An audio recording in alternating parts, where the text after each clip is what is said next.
Good evening and happy Monday. The next big test for Starship could be as early as Sunday. A radical update to federal acquisition regulations, the FAR, promises a new era for commercial buying. We'll see how that affects our community. Orbiting weapons and hijacked satellites. Is space the new battlefield in the 21st century? Rocket Lab finalizes its acquisition of Geost. Meantime, across the pond, EdgeX raises 2.3 million euros in seed finance for AI computing in space. Old space versus new space, 10 years on. We're going to take a look at that from a guy who was there. Spaceport America continues to add value despite losing an anchor tenant. NASA is seeking industry feedback on lunar fission. And we, the Center for Space Commerce and Finance, just helped launch a new microgrant competition in Sydney, Australia, coming the end of September. We'll talk about that. From the news desk at the Center for Space Commerce and Finance, my name is Thomas Andrew Olson, and this is The Unknown Quantity.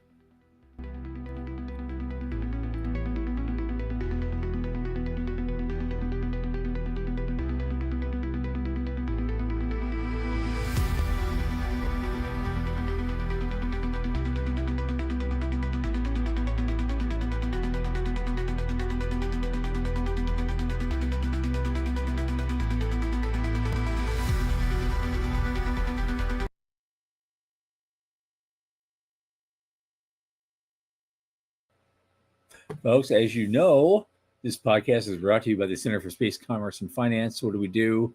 We champion and strengthen emerging space startups, space scalable businesses, and space adjacent enterprises worldwide through advisory access and advocacy across the funding spectrum. Our programs fortify business plans and investor readiness for founding teams at varying levels of development. A lot of our work, especially this podcast, is supported by our listeners and fans like you.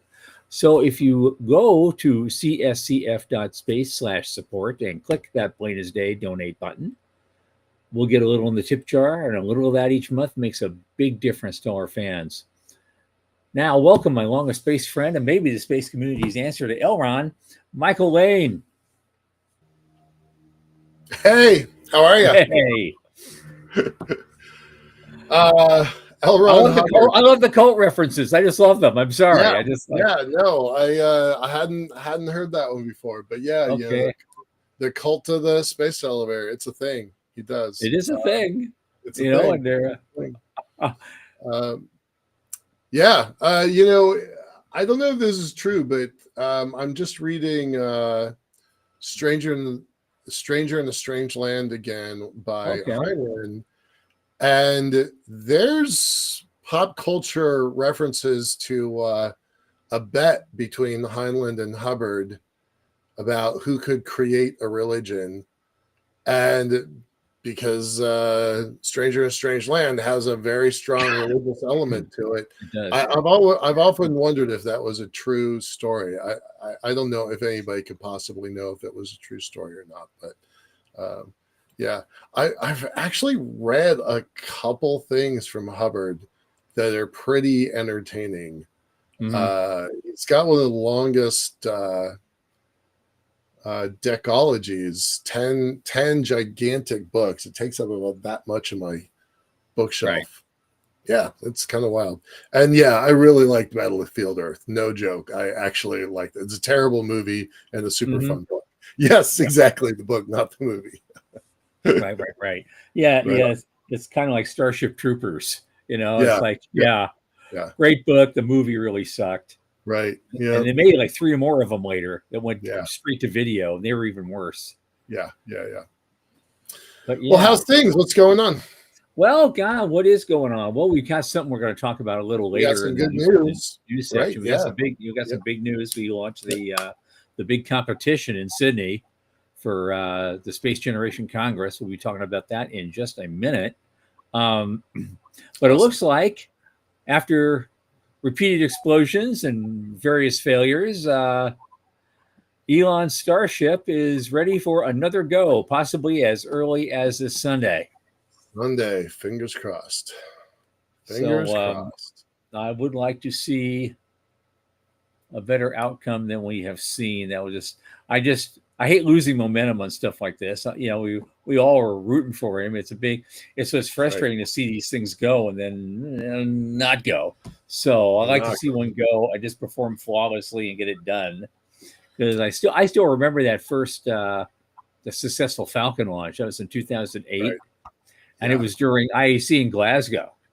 And it's actually sponsored a party, and we all went down with an open bar. We all celebrated. Yeah, nice. That was a lot of fun. That's a great party. I was going to say, hey, Morty's here. Hi, Morty. Joe Pastrito is here. I had a funny feeling Joe would be here given our guest, and so I thought sure he'd be here. And so, welcome, Joe. We look forward to your commentary. Right. I want to just add one piece to Musk, the SpaceX story, because just a couple hours ago, Eric Berger at Ars Technica just wrote an interesting article that I just sent to you, Tom, but it wasn't fast enough to make the news today. Okay. But he just interviewed a reporter, an expert watching China, space China person, Dean Cheng. I don't know anything about him, but I like Eric Berger, so I trust the source. Oh, yeah. He's like, we're not going to beat the Chinese back to the moon, and that is going to have gigantic ripple effects. So, and one of the complaints is, concerns is because everything is dependent on Starship, and the setbacks make this really hard to hit that deadline that we have. So I'm really watching. I'm going to be rooting for him on Sunday. Fingers crossed. Absolutely. Yep. Get back on track, Yeah. Because they did restore some funding to SLS. Right. And so it's like, well, okay, so we're committed to at least 3 of these things. And because China isn't, their goal is 2030 to get on the moon. Our goal is, I don't know, before 2030. Before 2030. Right. That's what they keep saying. Maybe 2027, because the orbital, we don't even get the orbital flight with people until like next spring. Yeah. Late next spring sometime. So it's going to be at least another year. And that's if they hurry. Yep. But it's funny because in the original Apollo, not the Apollo on Viagra, but the original, when they had a full load of testosterone, those guys were launching missions, Apollo missions, like every 4 to 6 months. Yeah. They were launching stuff. And so what is going on? Well, both Joe and Morty are like, they're doing all the prereqs. And that's Joe. And then Morty's like, well, we got it. Might be hard to admit, but we have to accept reality. I'm not quite ready to admit defeat just yet, but it is hard to watch this. Although it may be a case of life imitating art, because we're going to get the 4th season of For All Mankind real soon. Right. Yep. And we just trade the Russians for the Chinese, and we could be replaying that scenario in real life right now. The rest of the storyline. So there you go. Okay. Yeah. Next up, I didn't read this too much. Maybe you did, but I just thought, because I think you sent this to me. It's apparently the Office of Federal Government Policy. They updated the FAR, and it's supposed to make it far more easy to do commercial buying or something. They haven't done an overhaul of the procedures in like 4 decades. So, maybe it's time for a little change. I don't know. It's true. I know that this policy piece is just dull as dirt. Yeah. I would rather watch paint dry, but this is the stuff that makes all the other stuff possible, right? These are the rules that allow for, these are the rules that allow for Artemis to happen.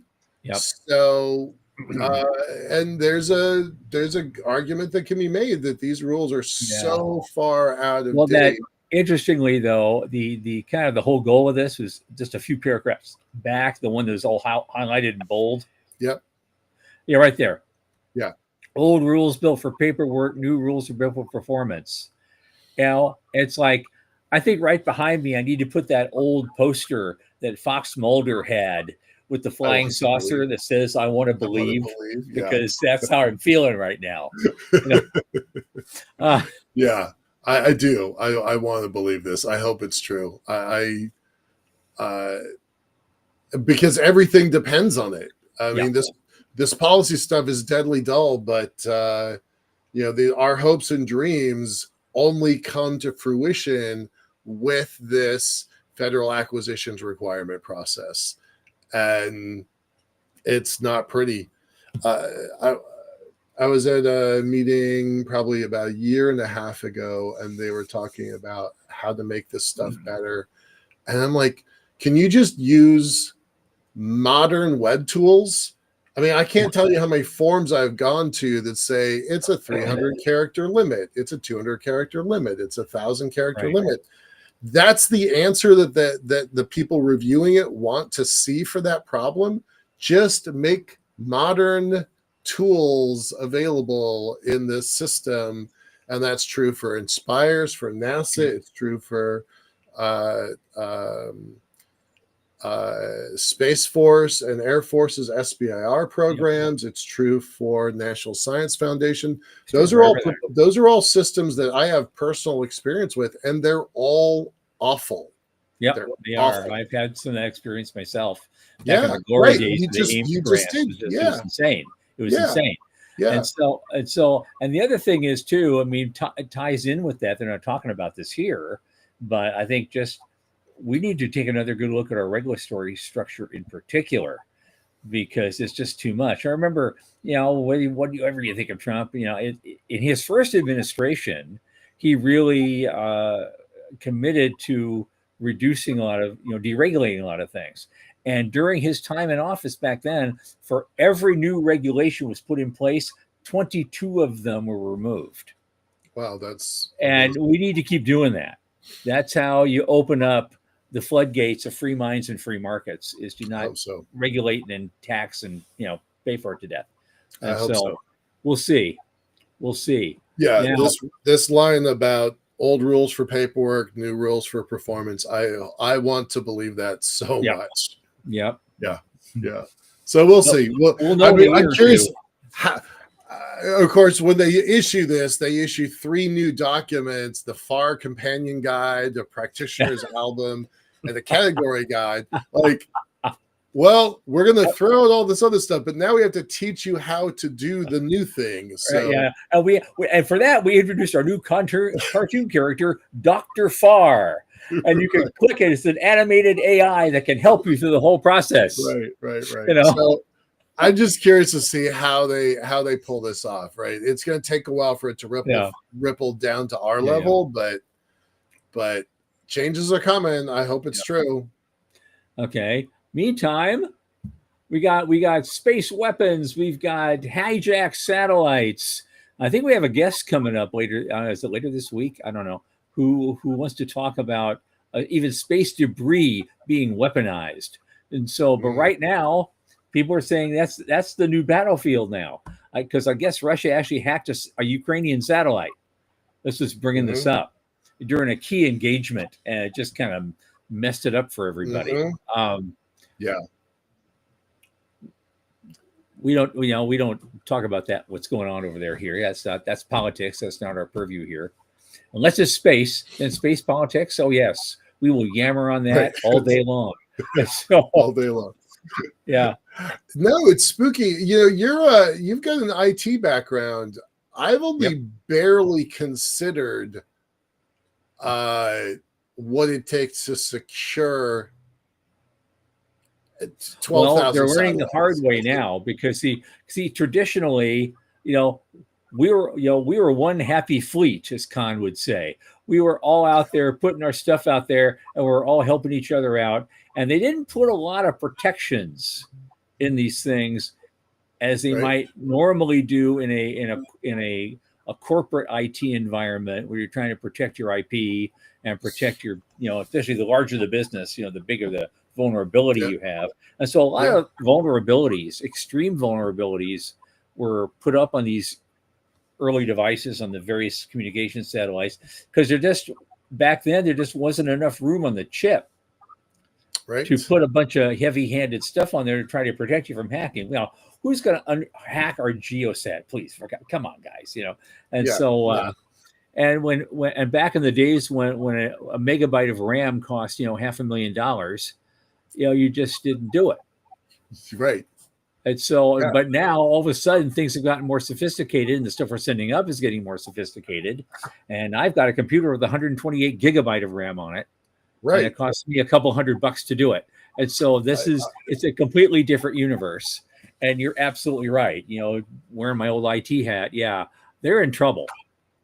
I will really wonder about this. I know that Embry-Riddle had a course on space and security from the IT perspective, because once that satellite is launched, it's out of your hands, right? Now it's what can you do with it afterwards? I think it's an interesting field. I think that there's probably a lot of money that's going to flow into that. Especially, I bet you, I'm going to pull out my crystal ball here and say, I bet you that the Golden Dome money has a lot of cybersecurity elements to it. Oh yeah, probably a lot of it, I would imagine. Right, because it's going to be so important that stuff not get spoofed. Right, you can already spoof GPS data. I think there's a lot there.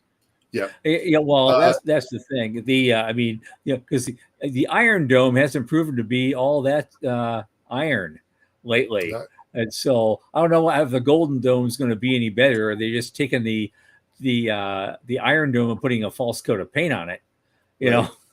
Or is it really an allusion to the gold coming from all the contractors getting all that money? There's going to be a lot of that. Sean, our producer, is trying to get our attention regarding the weaponization of maybe putting a space-based weapon into orbit. That idea, I mean, we were talking about science fiction earlier. Hubbard and Heinlein and Clark and Bradbury and Asimov, everybody has been talking about that for 40, 50, 60, 70 years. But what kind of crazy damage would that be? And our resident space lawyer, Wes, is like, well, that would be an egregious violation of the Outer Space Treaty, but I don't know that Russia cares about that. Well, you know what? There's the tinfoil hat crowd say they're out there already. Yep. Yeah, there are beams that are going out that can set fires and do other stuff. It's already out there. Sure. You tend not to believe these things until you're in the path of one, and then it's too late. I had a one-on-one conversation with the chief scientist of U.S. Space Force about just how bad things could be. This is not classified, but if you can imagine a bag of sand just shoved out the airlock at the ISS would cause a really bad day. Never mind an an EMP, an electromagnetic pulse. Yep, EMP. Shocking. And we rods the world from would God, we won't go there. Yeah. Right. But let me just point out to Wes for a second. So we have this kind of global pact about not doing any more anti-satellite tests. And that's been in place only for about 5 years, maybe 4 years, something like that. We did it, Russia did it, China did it, India did, and that was a surprise to everybody. But then Russia went and did it a second time. Mm-hmm. And for them, the first time you do it, you prove that you can, but then you stop. And then the second time you did it with Russia, it doesn't prove capability, it proves willingness. And that's a different problem. So, Wes, I don't know that I think that Russia is very concerned about violating the our space treaty. I just not sure that they care that much. So far, there hasn't been a lot of proof of that. Yep.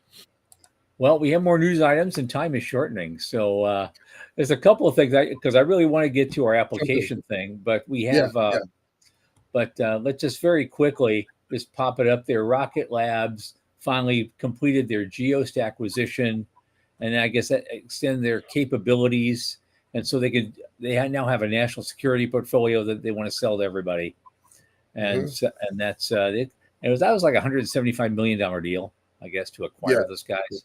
And so I just wanted to throw that out there real quick. We don't have to go into it in any big detail, but also because we always talk about money. Everybody, is getting money. A company called, I guess they're called EdgeX or EDGX.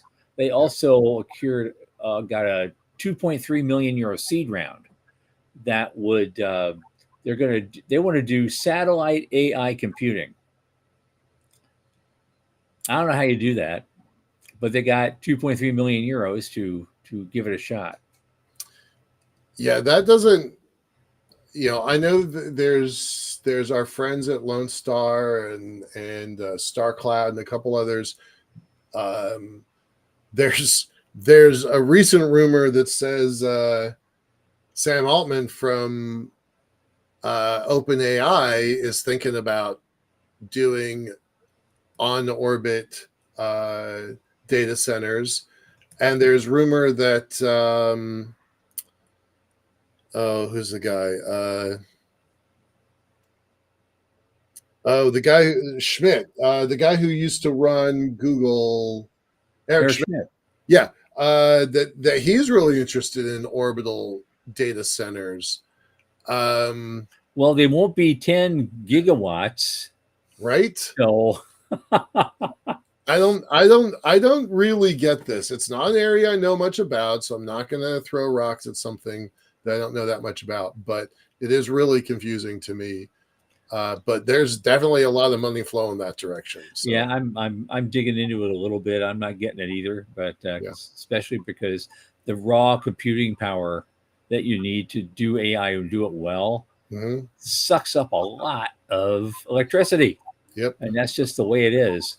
I know an outfit in India who's trying to change that. I tried to get them to come to our thing in June, and they wouldn't do it. So I'm going to have to talk them into it again because I think they have an answer for that.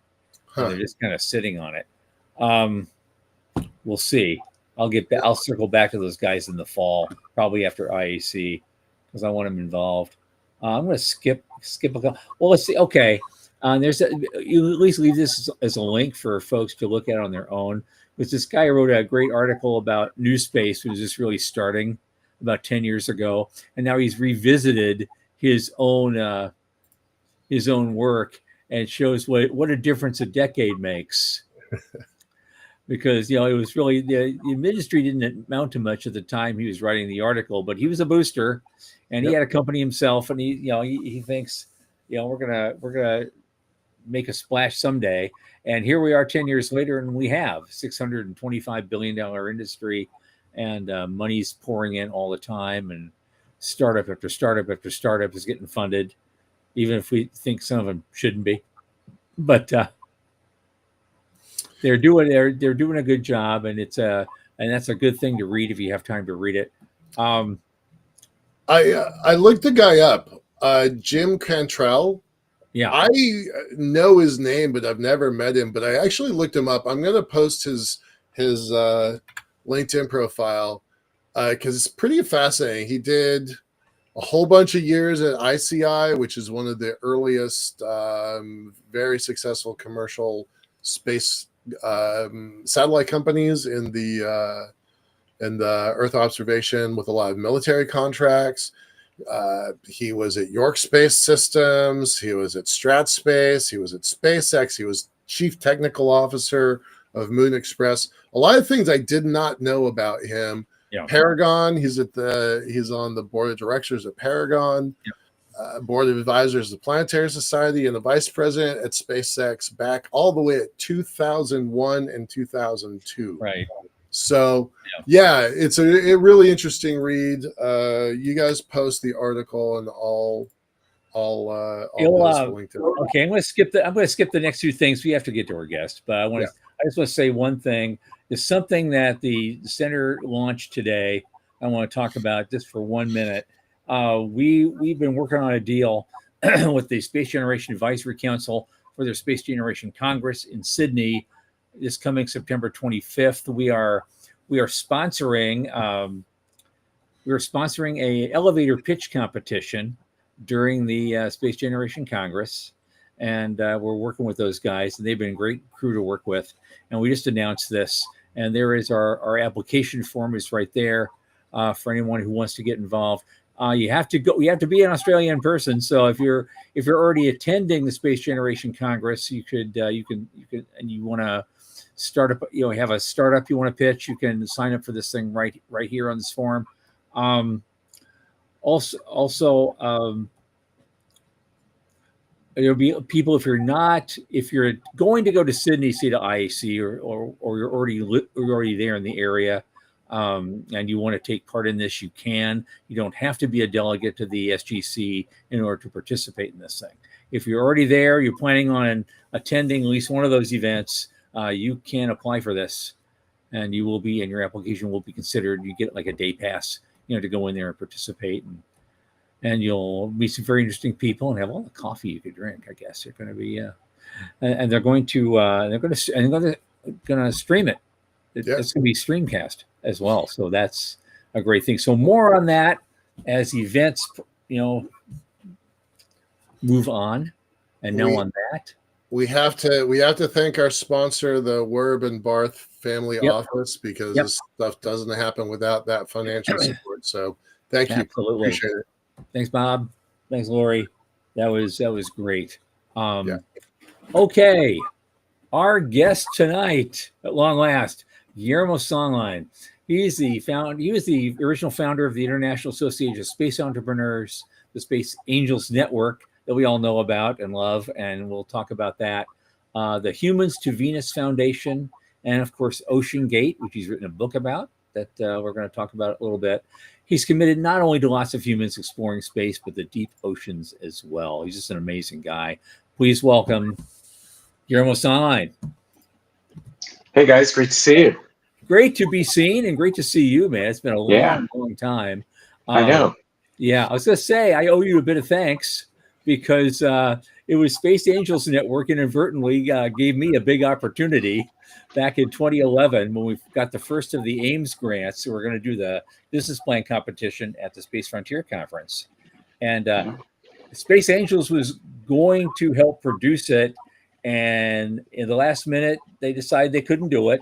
And so I am at ISDC in Huntsville, and I get a call from Will Watson. We need to run this thing. Tom, can you do it? It's like, okay, it's 8 weeks away. Okay. I'll give it a shot. And the rest is history, because we've run a whole lot of BPC since then. That led to the founding of the Center for Space Commerce and Finance, and it led to this very podcast. So thank you for that. Well, glad we could be of assistance. Yeah. Okay, we usually start out by just have you come in and give us a little background. How did you become Guillermo Söhnlein? What's your backstory?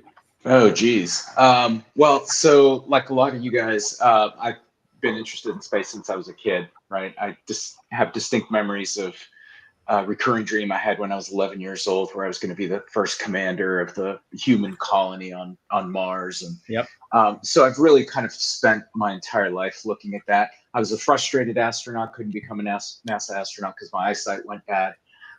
So instead I went into law school, then the Marine Corps, and then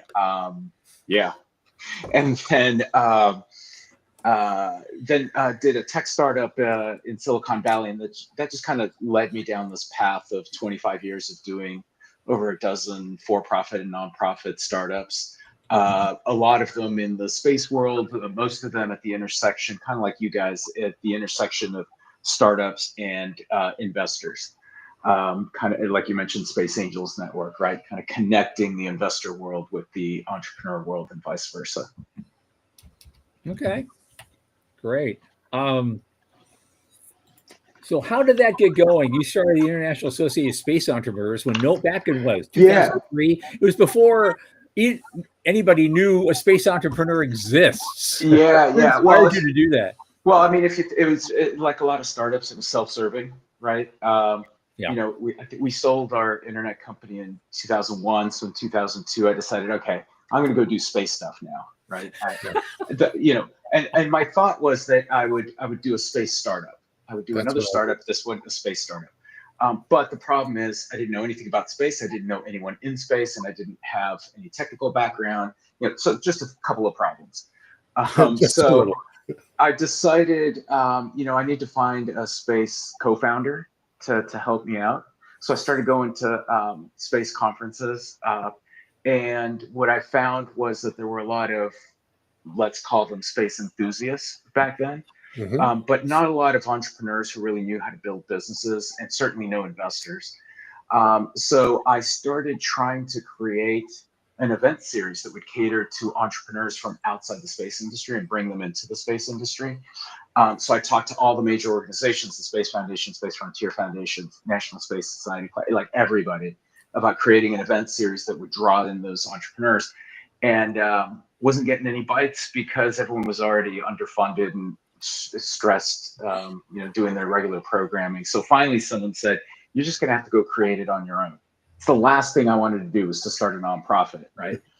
So we started IAC essentially as a way of trying to find, the next Elon Musk, right? And not just the next Elon Musk, but a lot of Elon Musks, and bring them from outside the space industry into the space industry. Flash forward, that ended up becoming this, predated Facebook and all that, right? It became an online community of about 2,500 people around the world. And then we ended up, as you remember, we ended up transferring that to the Space Frontier Foundation, since that was really in Space Frontier Foundation's wheelhouse. And then Will Watson and others tried running that, I think, for about 4 years before they sunsetted the program because they didn't need it anymore. By then, there were a lot of entrepreneurs coming in from outside the space industry. Mm-hmm. So it was a little bit self-serving. I kind of did it so that I could find my technical co-founder for my space startup, which ended up not happening until years later. But yeah, years later. Well, that list ended up in the hands of the Space Frontier Foundation, did it not? Yeah. Eventually, ultimately, yeah. And it was one of these things where, again, self-serving, it ended up leading to the start of Space Angels Network, because that was my next question. That online community started trying to identify what kind of issues new space ventures or new space entrepreneurs would face. And the first one was funding, right? Where we're going to get funding. So a group of us was going to start a space venture fund in 2005, 2006. Now, if you think about that, that would have been way too early.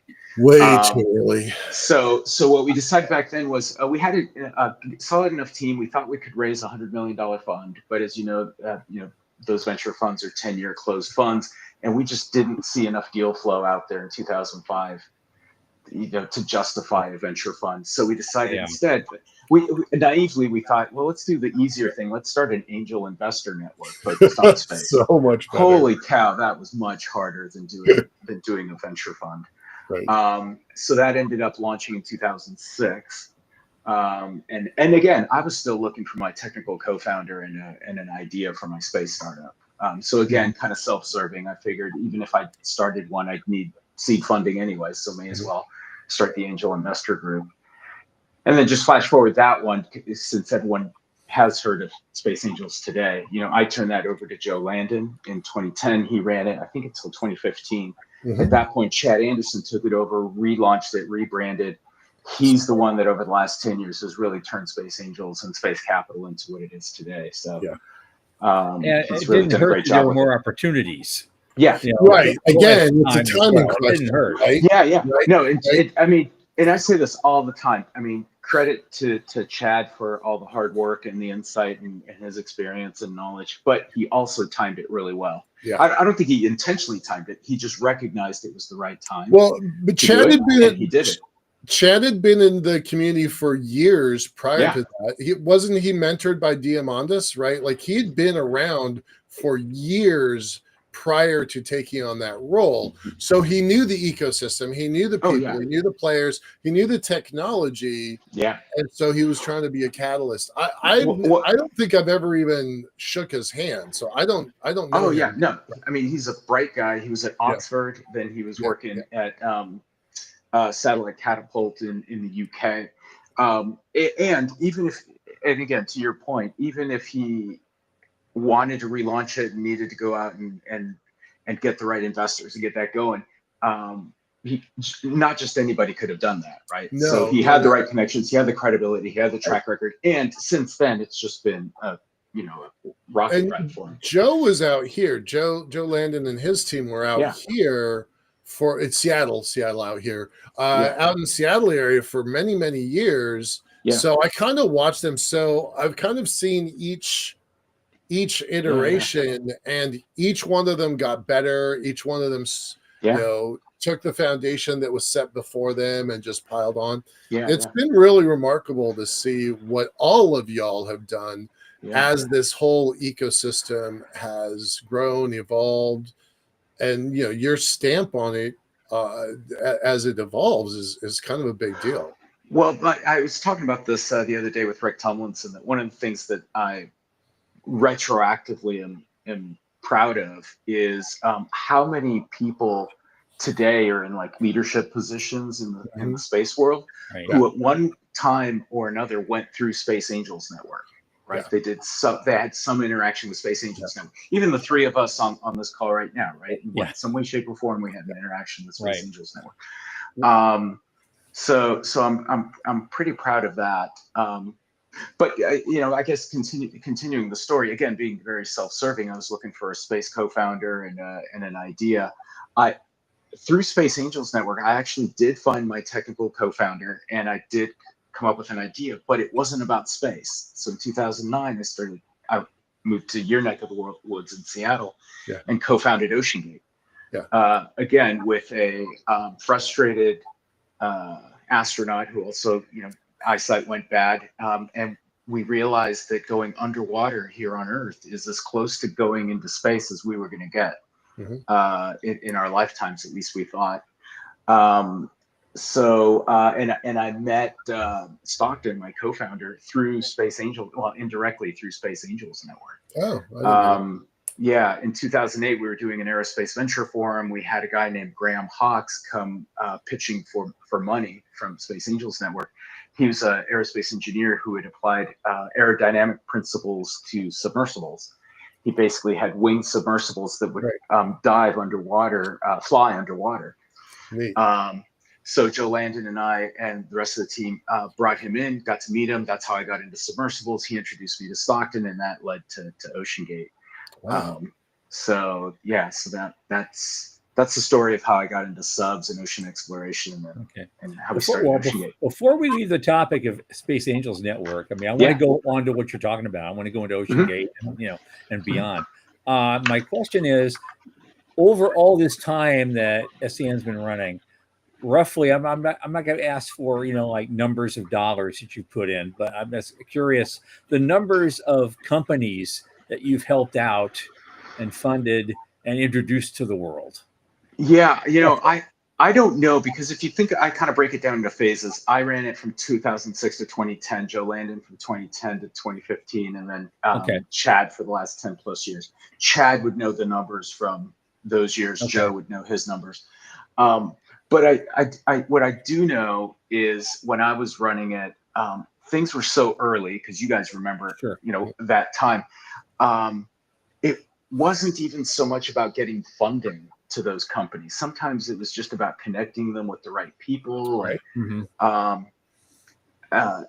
helping them hone their business models and helping them figure out how to pitch to investors. And on the investor side, it was about starting to educate mainstream angel investor groups and venture capital firms. Right, because back then, because I think you mentioned it earlier during the news part. I think you did. Anyway, the first successful Falcon 1 launch was in 2008. right? So, that's really kind of started triggering some of the venture capital looking at space. 2014, when Google acquired Skybox Imaging, that's what really opened the floodgates for venture capital. But back in 2006, 2007, nobody was looking at it. So a lot of what we were doing was kind of priming the pump and educating the market on both sides, right? Educating the entrepreneur side and educating the investor side. So I remember just a lot of meetings and calls and conference calls and events with mainstream angel investor groups like Boston Harbor Angels and Pasadena Angels and Sand Hill Angels, and talking with just mainstream venture capital firms, whether it's the folks at Sequoia or Bessemer or any of those places, just very early on. So it's one of these things where, as a let's say an impact entrepreneur, I can't measure success on the dollars or on the jobs created or anything like that. It's more on just the almost, I don't know, I don't want to call it historical impact, but that's kind of what it was. It was just kind of laying the groundwork for stuff that would come later. Yeah, well, it's interesting to me because because we who lived it, understand more than a lot of the young kids coming up, is that this seems what's going on now seems like just a natural progression, and they can look forward to this. And there are people who can put money in, and they have places to go, and they have the whole future universe in front of them. We were walking a tightrope back then. We had no idea where a slight breeze could come and push us off the tightrope any second. We were just barely hanging on by our fingernails most days. Yeah. Well, you guys can probably appreciate this, and you probably experienced this yourself. So 2 years ago, I moved to Barcelona. So now I'm living in Europe. And because of that, I've been going to a lot of space events throughout Europe. And I was last year, I was getting a little bit frustrated with some of these space events, because to me, they just seemed like, oh my God, they're just talking about the same topics we were talking about like 10, 15 years ago. Like, why are we still having these panel discussions about this, and this, when we've been talking about that for 10 or 15 years? And at one of the events, one of my friends saw that I was frustrated and asked me why I was frustrated. And I explained this to her. And she said, yeah, but this is a conference in Switzerland. Right. And then, or in Portugal, or in Spain, or in Luxembourg. They don't have that deep bench that we do. Right. And all of a sudden I realized, wait a sec, that's right. Those of us that were doing this, 20 plus years ago, we were doing it in the US, and we were just hoping that someday this would globalize, right? And other people would jump into it. And now they are. It's all over the world. Every country's got space ventures emerging and space investments. I've got to go back and find the numbers. A couple of years ago, I looked, and it was something like, since the year 2000, there's been something like 53 new civil space agencies created around the world. Yeah, whatever the number is, maybe it's 40. I don't remember. No, it's crazy. In 25 years, there's more than 50 new space agencies. The big ones that you would know, Israel, Italy, but small nations are developing it. I don't think of Australia as being a small nation, but as a small economy. Right. Korea just launched a space agency just last 2 years ago. Right. Mexico is only 8 years old. Yeah, it's crazy. Yeah. Hey, sorry, I just saw a comment of who's it, Joe? Castrito. Yeah. He invested in XCore in 1999. Yeah, that was one of my first experiences with Space Angels Network, was through Robert Jacobson and Rich Purnell and Jeff Grayson and everyone else at XCore. That was a great company, at least good people until it wasn't. But I love that company. That's one of the reasons actually, sorry, just a quick anecdote, because going back to how much money got put in, I said it's more about connecting people. I was at one point, I was trying to recruit a new angel investor member into Space Angels Network, and he asked me, "Can you introduce me to XCore, because I want to invest in XCore?" And I just looked at him and I go, "Wait, I've got." And he had just cashed out of a tech company, and this was going to be his first investment in space. And I said, "Wait, I'll do you one better." We were organizing a panel at a conference about investing in space, and we had Esther Dyson on there. I think that was also Lon Levin was on that, and we had Andrew Nelson from XCore were on the panel, and I needed a new angel investor to put on the panel. And I said, wait, how about if you come down where in Florida and sit on this panel? He said, well, I haven't made any investments. I don't know anybody, but that's the perspective we needed. Right. Yeah. So I brought him down. He served on the panel. He got to sit next to Andrew Nelson. They talked. He ended up investing in XCore. So it wasn't a big check, I don't think. So financially, it wasn't a big impact, but it was just about creating that network effect, right? And just kind of having everyone participate. Right, which leads kind of there was because the guy up there, Jason, you see him. He has a question. I think it's interesting from a historical perspective. Yes, that one right there. Thank you, Sean. Yeah, how important were existing relationships with?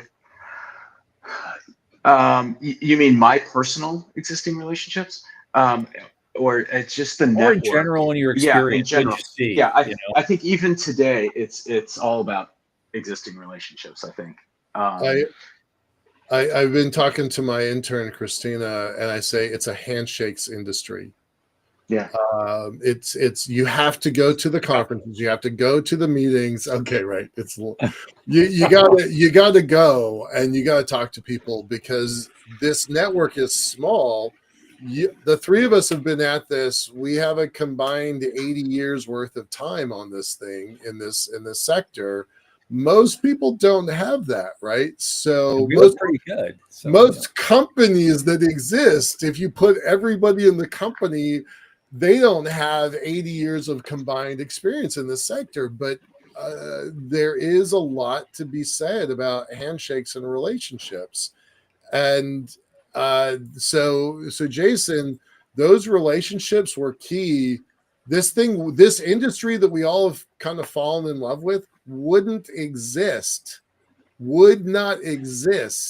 without that kind of handshakes relationship level way back when. And we just saw Voyager go public. That was a handshakes relationship going back 20 years before they did what they did a month ago. So I can't stress relationships enough.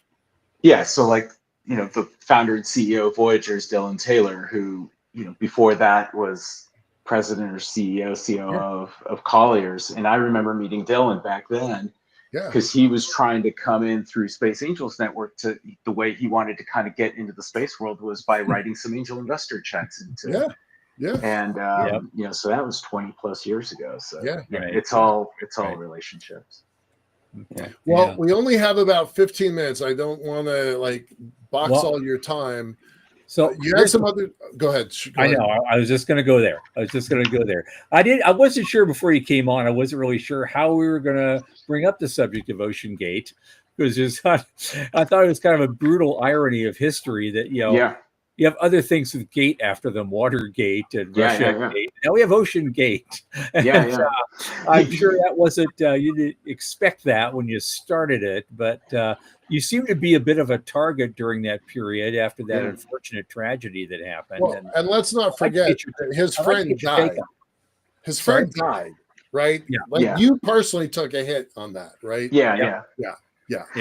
And honestly, so quick aside though on the name though, when Stockton and I started the company, we had to come up with a name for it, and we were talking about opening up the oceans, right? So for the space crowd that's used to SpaceX, we all know that Elon started this to improve humanity's access to space. So when we started Ocean Gate, it was the same thing, trying to improve humanity's access to the oceans. And we figured, if we do this right, we can really kind of be like this gateway to the oceans. It can be like an ocean gate.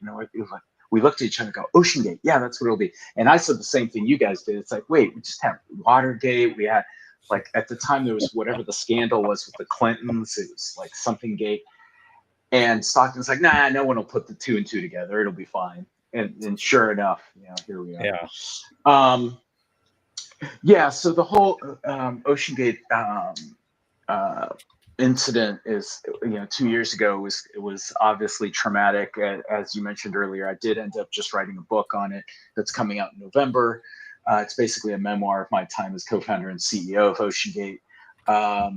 I should be clear. I've learned my lesson now.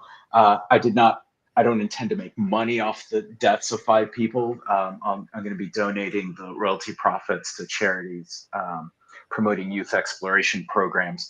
But I really, to your point, it was a traumatic experience for me because, my co-founder, my friend, died in the implosion. So writing the book was really part of kind of my grieving process, right? Yeah, how I kind of dealt with it. But the decision to publish the book, because I had a lot of friends, because what you just mentioned, a lot of friends that said, don't publish the book, right? You don't need more arrows in the back and all that. Right. But the decision to publish the book was really about trying to get people to form their opinions with greater context, right, and with more facts. I'm hoping I may be able to change some people's minds about OceanGate, about the sub, about Stockton. But even if I don't change anybody's mind, I don't mind. It's okay if people have negative opinions about all this, and that's fine. Everyone's entitled to their opinions. It just frustrates me when people are forming these opinions without having all the facts or without having proper context. Right. Exactly. I was going to mention that simply because I thought you were being piled on. I thought by some of these committee hearings and some of the stuff you were going, people were just throwing down at you, and it's like, he wasn't even there when they started building these subs. He was already out of the company. What are you doing? Yeah. Well, the interesting thing is that's actually why I decided to speak up in the media and ultimately write the book, is because a lot of people that were speaking up because they didn't have legal liability or anything like that didn't know what they were talking about because they had no firsthand experience. Right. They weren't and the people. But the people that had firsthand experience weren't speaking up because they had legal liability. Right. And all of a sudden I realized, wait, I fall into this perfect gap in between where I have a lot of first and secondhand experience, because even though I left the company, I kept in touch with Stockton and talked with him over the 10 years. But at the same time, I'd been gone for so long, I didn't have any legal liability. So that's what kind of allowed me to do this. And it's one of these things, I wrote a LinkedIn post about this. I kind of had to talk about it anyway, because one way or another, my name was going to be linked to this because of that title that I had, co-founder. Right. That's a title you don't give up. Anyway, it is what it is. Now 2 years on, I think it's time to really, take the lessons learned and have humanity move forward in ocean exploration, ocean innovation, and also the lessons learned that we can take into space. Right. Well, what would those lessons be? What would your takeaways be that we can apply to both? And we've had to do this actually with a lot of the human spaceflight stuff, right? Is we have to allow some level of risk taking on the part of private individuals, because it's their money, it's their lives, and if they want to take risks, they should be allowed to take risks. At the same time, we have to weigh that against public safety, right? So we've got to figure out where that line is supposed to be drawn from a regulatory standpoint. And I know for us in the space world, that's a big part of what the Commercial Spaceflight Federation has been doing over the past 10 plus years. A lot of things about lessons learned about innovation and testing. I think that's probably one of the bigger lessons learned, not just with space, but across the board, right? At the end of the day, OceanGate was a developing innovative new human transportation system. And to the extent that the technology revolution that we're experiencing is starting to hit human transportation systems, whether it's spaceships, stratospheric balloons, suborbital vehicles, autonomous driving cars, supersonic jets, eVTOL, like all that stuff. That's the unique part about those technologies, is at some point, by definition, at some point in the technology development cycle, you have to put a human in the loop. Right. Yeah. And as soon as you do that, you incur a lot of risk. So that decision can't be taken lightly. I've been skeptical. Joe's got some comments in here about, this hasn't happened in the new space sector yet. We haven't had a break like that. Well, actually, I have to. You have to put in the exception. The exception was that Virgin Galactic accident a few years ago. Yeah, Someone did die. But if you had the Katy Perry launch or the William Shatner launch fail, that would be a whole different thing, right? And I have been very publicly skeptical of the tourism market in the space sector for a long time. It was actually just this a couple weeks ago in Orlando where Pascal Lee convinced me that maybe there is an opening for the tourism market in space, because I've been pretty curmudgeonly about that topic. But what if William Shatner had died? What if they made a big deal of the Katy Perry and the other women on that flight? That would have set us back years of the industry. Well, and I'm a big curmudgeon on space tourism too. For 20 plus years, Really? I've had this argument with I thought John you were on the Spencer. other side. No, with John Spencer, I've been telling him I don't like the term space tourism. I think humanity's centuries away from making space safe enough for quote unquote tourism. Now, but like what we were doing with OceanGate, there is a narrow sliver of the tourism industry that is much more risk taking, like people that climb Mount Everest or things like that. If you want to classify that as tourism, the thing is that in the general vernacular, when you're talking to the general public and they hear the word tourism, they think Disneyland. Yeah, right. And even going underwater in subs, as safe as they are, I talk about this going to space. It's like going to Disneyland, except that you can die on the way to Disneyland. You can die at Disneyland, and you can die on the way back from Disneyland. If you want to consider that tourism, then great. But I think we're a long ways off from kind of quote unquote mainstream tourism for space. But the 4 crew members in the OceanGate submersible, and I know a lot of the other mission specialists that went on those dives, they did not consider themselves tourists. They thought they were part of the technology development cycle. They understood it was an experimental sub that was still being tested. It's not a comfort for the families, that lost their loved ones. And it does sound like I can see why it sounds like a bit of a cop-out, but if you talk to the mission specialists, that's what they would say, at least most of them. Okay, we have a couple of minutes. You want to get into the Humans to Venus Foundation a little bit? Yeah, sure. In 2 minutes or less. So Humans to Venus Foundation is basically a U.S.-based 501c3, more international than anything, that supports Venus science and education programs, specifically with a long-term vision of setting up a permanent human presence in the Venusian atmosphere. And this is a big, long thing in and of itself. Because of, how do I summarize all this? It's kind of an extension of my wanting to help make humanity a multiplanetary species. And one of the things that always bothered me about setting up shop on Mars was the 38% gravity, because we're not sure if humans can reproduce in less than 1 G of gravity. We hope we can, but we don't know. So I always thought it'd be interesting if we could actually set up shop somewhere with 1 G of gravity. The closest planet for us that has 1 G of gravity is Venus. We all know we can't land on the surface of Venus because the pressure is too great and the temperature is too high.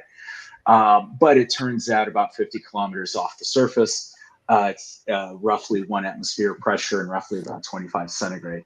So if we could put up some sort of floating structures in the Venusian atmosphere, it may just actually be some of the most Earth-like conditions on the planet. And NASA's looked at it and other folks. So that's kind of where I'm trying to spend some of my time and energy now. Now that the OceanGate book is coming out in November, I've started work on my second book, which I hope to be out next year, which I'm tentatively calling Marketing Venus. and it'll be basically putting together all of the stuff that I've learned over the last 5 years from experts around the world about this idea of having humans in the Venusian atmosphere. So stay tuned for that next year. Okay. I'm excited about that. I was so skeptical about this idea when I first heard about it, and then over time, I'm actually kind of becoming a convert on this one. So you guys know Andy Aldrin, right? Yeah, He's the biggest cynic in the world, and we've got him convinced. So. So that's hard to do. Okay. Yeah. Cool. Yeah. Yeah.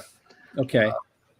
All right. Oh God, we ran out. We were supposed to get the 5-year and the 25-year. I don't think we have time for this now, but maybe next time we have you on soon, and it'll be soon, I hope. And I hope you'll come back. I'll come on next year, talk about the book, and we can start with the 5-year and 25-year, and then okay, it's a deal.